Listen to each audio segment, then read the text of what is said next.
편의 말씀은 현실에서 악한 자들이 형통하는 그런 악한 자들의 그 권세, 힘에 대해서 하나님 앞에 탄원하는 그런 기도가 되겠습니다.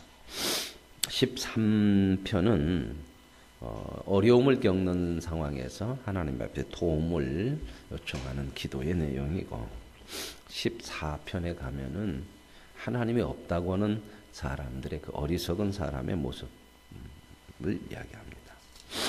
15편은 하나님은 어떤 사람들을 받아주실 것인가 하는 그런 기도의 내용들이 나와 있습니다.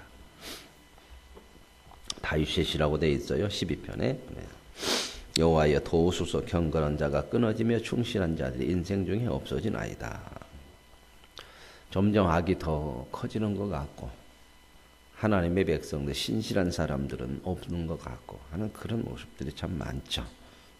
우리가 사는 세상에서도 참 이런 부정, 부패, 비리 이런 것들이 얼마나 많아요. 특별히 이 지도자들, 권력을 가진 자들이 그런 모습들을 참 너무나 많이 우리가 사는 삶에서 보여지기 때문에 우리들에게도 그런 마음들이 있을 수 있죠. 참 세상이 이렇게 되고 악한 자들은 이렇게 더 힘을 가지는데 참 선하고 진실하고 하나님 앞에 경건한 사람들은 이게 별로 없는가. 그들이 이웃에게 각각 거짓을 말하는데 아첨하는 입술과 두 마음으로 말하는, 이런 거짓된 게 참 많죠. 겉에는 아닌 것 같고 뒤에로는 거짓을 말하고, 그런 것들이 이제 얼마 지나면 다 이렇게 밝혀지고 하는 것들이 참 많지 않습니까? 그런데 이 모든 것을 사람들은 거짓으로 이야기하면 숨길 수 있다고 생각하기 때문에 거짓을 말하는 거거든요. 앞에서, 사람 앞에서 숨기면 다 크게 가려지는 줄 아는데, 여기서 이제 이 시편 기자는 고백을 합니다. 여호와께서 그 모든 아첨하는 입술과 자랑하는 혀를 끊는다. 언뜻 보기에는 아첨하는 입술이 더 좋아요. 그렇죠. 부드럽죠. 하나님께서 구별해내신다. 그들이 말하기를 뭐라고 얘기하냐면 우리의 혀가 이득이다. 우리가 이렇게 얘기해도 우리가 항상 이긴다. 속일 수 있고 다 우리 뜻대로 할 수 있다. 이런 일들 참 많죠. 우리의 입술은 우리 것이다. 우리 마음대로 하면 다 된다. 누가 우리를 주관하냐. 전부 어떤 마음이야? 내가 다 할 수 있다. 인생이 자기 손에 있는 줄 알아요. 이게 참 어리석은 게 뭐냐면 거짓을 말하면서 자기의 뜻을 이루기 위해서 거짓을 말하는 거거든요. 근데 그 거짓을 말하면서 자기의 뜻을 이루려고 하는데 이루어지는 것들이 있단 말입니다. 속아 넘어가는 것도 있고요. 그러면 어떤 생각을 하냐면 우리가 대단하다. 우리가 지혜 있고 우리가 참 승리자다. 우리가 이기는 자다. 이러는데 그것 자체가 이 인생의 실패라는 것을 몰라. 내가 사람을 속이고 거짓을 말하고 하는 것 자체가 다른 사람이 넘어간 것이 이기는 것이 아니라 그것이 인생의 실패요. 그 인생이 참 죄된 인생이잖아요. 벌써 실패하고 망한 인생인데 거기를 생각을 하지 못하고 내가 속였으면 이긴 거라는 거예요. 내가 사는 사람을 누르면 이긴 거라는 거예요. 이런 생각을 가지고 있는 거예요. 그래서 이제 14편으로 넘어가면 어리석은 자는 그 마음에 이르기를 뭐가 없다?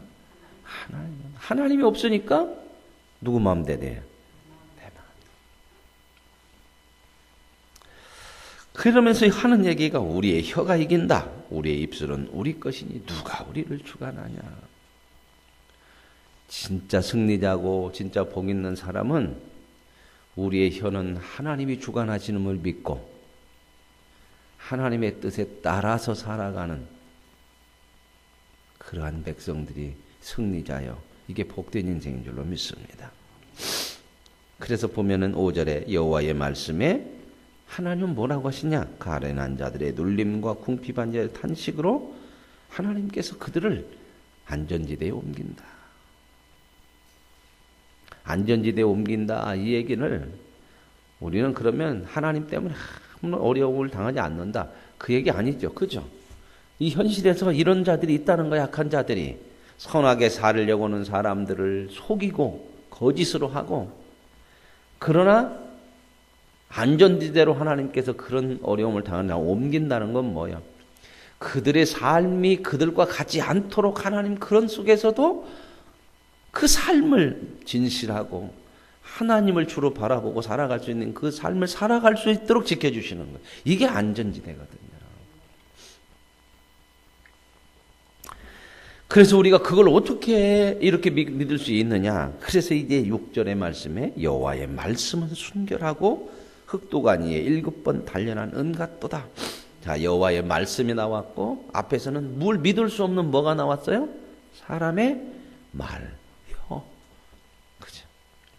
사람은 저렇게 그럴듯하게 아첨하는 말로 속이고 그러는 것이 이긴다고 그러는데, 하나님은 그런 것이 없이 정결한, 때가 하나도 안 묻은 단련한 그러한 은과 같은, 순결한 흑도가니에서 7번 단련한 은 같은, 7번 단련했다고 하는 것은 숫자적으로 7번이라 완전함을 얘기해요. 완전함. 성경에서 7이라고 하는 숫자는 완전수를 얘기해요. 완전. 그래서 우리가 첫째 날, 둘째 날 그거 있잖아요. 창조, 하나님의 창조, 7째 날 안식했다. 그 말은 쉼이라고, 우리에게는 쉼이라고 하는 의미를 하나님께서 주시지만 하나님은 쉼이 있을 필요가 있을까요? 없을까요? 하나님이 6일 동안 천지 창조신이라고 대간해가지고 힘들어서 몸살 나가지고 7째 날은 쉬셨다. 그게 아니고, 쉬셨다. 하나님이 쉬셨다. 그 말은 뭐예요? 안식하셨다. 이 말은 더 이상 손댈 것이 없이 완벽하다. 그런 의미예요. 물론 그 안식 속에는 우리에게는 쉼이라고 하는 것을 말씀을 해요. 그러나 하나님 편에서는 쉼이 없잖아요. 하나님이 뭐 쉬셔요. 그죠? 그 말씀은 뭐냐? 하나님이 창조한 것은 전혀 완벽하다. 손 하나 댈 것 없다. 더 이상 일할 것이 없다. 완벽하다. 그래서 7이라고 하는 숫자가 제 7일 안식일, 주일, 그런 의미가 있는 거예요. 7이라고 하는 숫자. 여기서도 7번 단련했다. 단련은 완전하다. 세상은 저렇게 아첨하는 같은 그런 말을 해도, 속이고 그래도, 그러나 우리는 하나님의 말씀을 붙든다. 왜요? 그분은 완전하다. 신실하다. 속이는 거 없죠. 그죠? 그래서 우리가 하나님의 말씀을 믿고 믿음으로 사는 거예요. 여러분, 믿었더니 나중에 거짓말이었네. 얼마나 허탈한 거 많아요. 그죠? 이런 거 참 많죠. 얼마나 백성들을 속이고 이런 게 많아요. 이 권력을, 왜 권력에 힘을 주는지 아세요? 이 권력을 가지면 힘이잖아요. 그러나 이 권력의 주인이 누구라고 나와요? 헌법에. 국민이요, 국민. 국민이 권력의 주인인데 그 국민들이 다 할 수 없으니까 대신 세워서 그 권력을 위임하는 거거든. 그러면서 이제 그 모든 일들을 잘 감당하는 책임이 있기 때문에 그 절대적인 권력이라고 하는 것을 주는 거거든요. 그걸 가지고 속이고 자기 뜻을 이루는 것이 아니라 백성들을 위해서 책임을 다하기 위해서 그 절대적인 권력을 주는 거예요. 근데 사람이라는 게 죄인이기 때문에 이것을 가지면 책임을 다하는 것이 아니라 자기 생각, 자기 유익, 자기 뜻을 이루려고 하는 거죠. 죄의 근본은 어디를 봐도 나와 있어요. 자기 중심. 하나님이 없이 살아가는 거, 이게 죄예요. 그런데 하나님의 말씀은 이렇게 순결하다.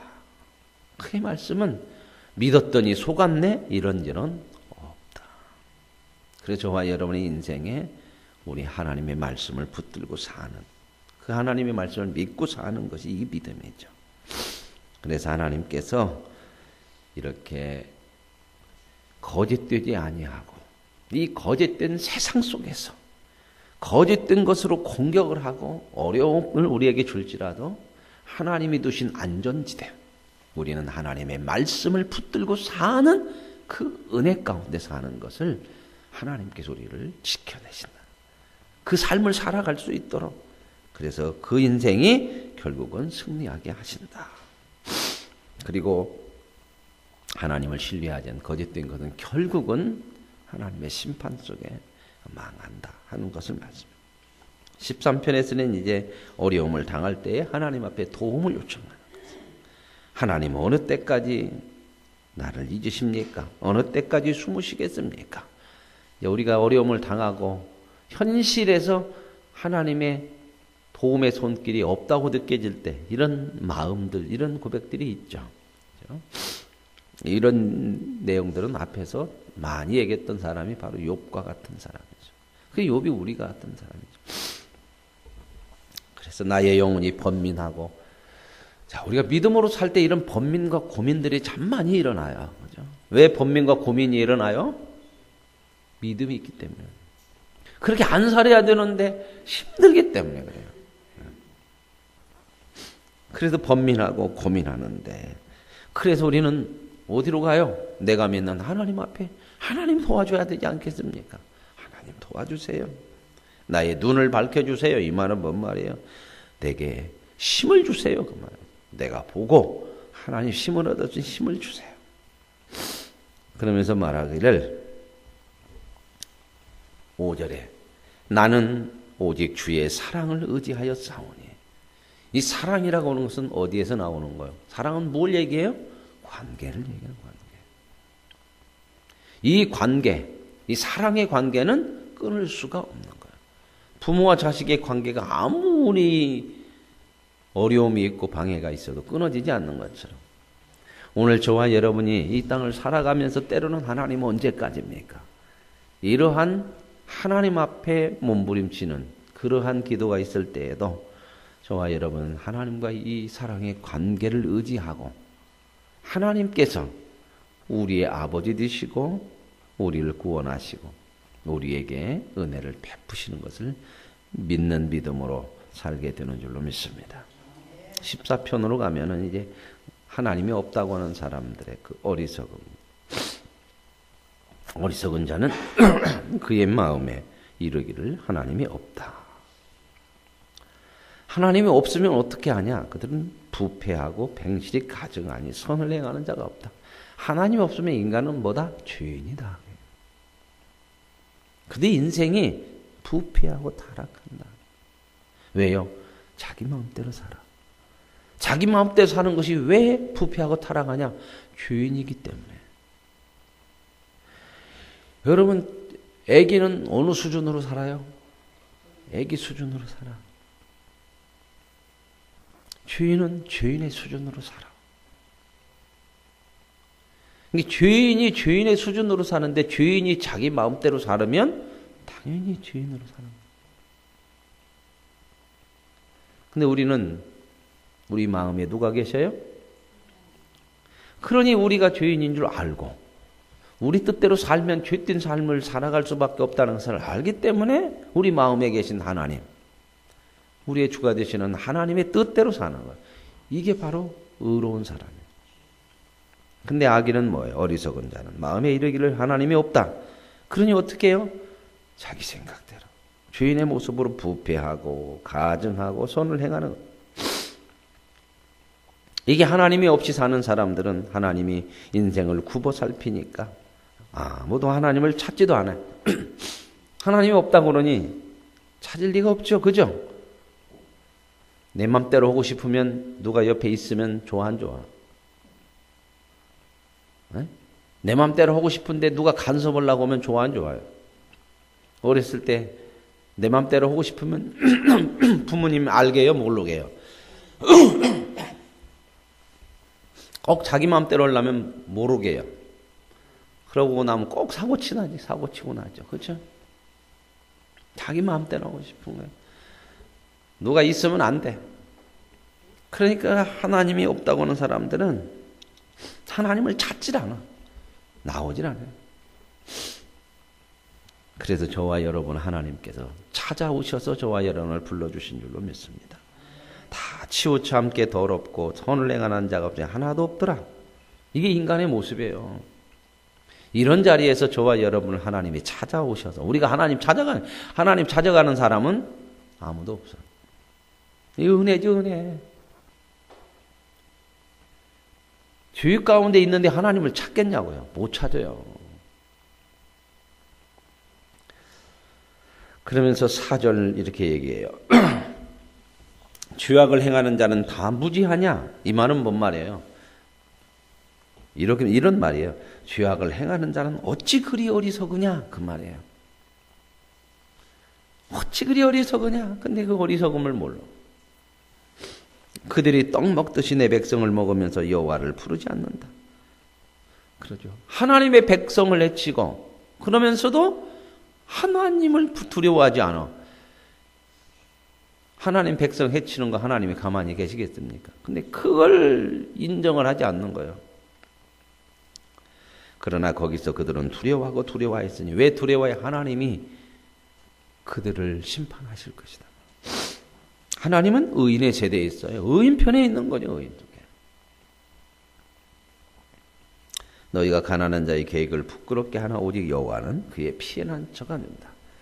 그러니까 악한 사람들이 하나님이 없는 사람들이 공격하고 어렵게 만들어도 우리 편은 누구다? 그러니 우리가 이기는 거예요. 우리가 안전하게 사는 거예요. 세상이 아무리 큰 악으로 권세가 큰 것 같아서 하나님 어찌하여 어느 때까지입니까? 이래도 저와 여러분이 부르고 도움을 청하는 그 하나님이 이 세상을 만드시고 주관하시는 하나님, 판단하시는 하나님. 그리고 결국 도움을 구하는 저와 여러분 하나님을 아는 백성이 승리하는 백성이고 이 백성이야말로 진정한 능력자요 하나님의 은혜를 누리는 자인 줄로 믿습니다. 그래서 7절에 이스라엘의 구원이 어디에서 나오기를 원한다? 시온에서. 시온은 어디예요? 성전이요. 하나님의 성전. 하나님에게서 나오기를. 진정한 구원은 하나님에게서 나온다. 그래서 하나님께서 결국 그 백성들을 구원할 때에 그 백성들이 즐거워하고 기뻐할 것이다. 그 다음에 이제 15편으로 갑니다.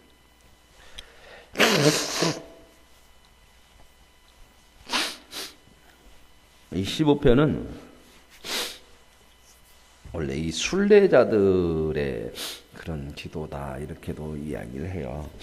순례자들은 성전을 이스라엘 백성들은 하나님의 성전을 이렇게 순례하는 것이 그들의 그 신앙이에요.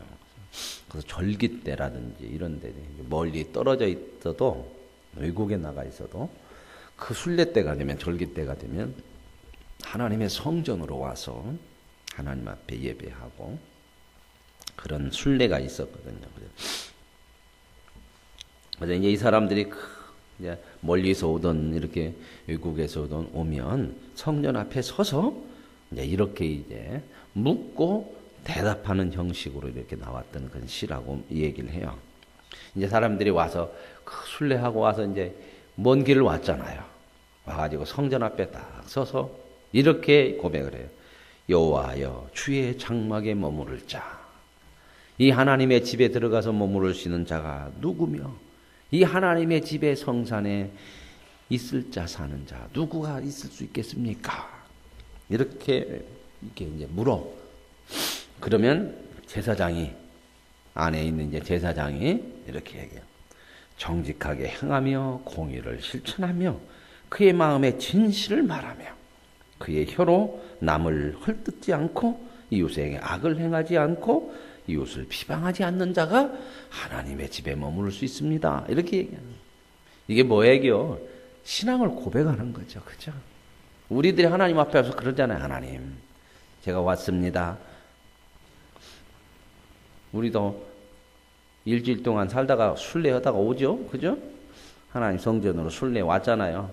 이렇게 살았는데 하나님, 어떤 자가 하나님이 기뻐하시는 자입니까? 어떤 사람들의 예배를 하나님 받아주십니까? 그럼 하나님의 말씀이 선포되잖아요. 그런 말씀드리잖아요. 하나님의 뜻대로 사는 자, 정직하게 행하는 자, 이웃을 사랑하는 자, 이런 고백들을 이렇게 하는 것처럼.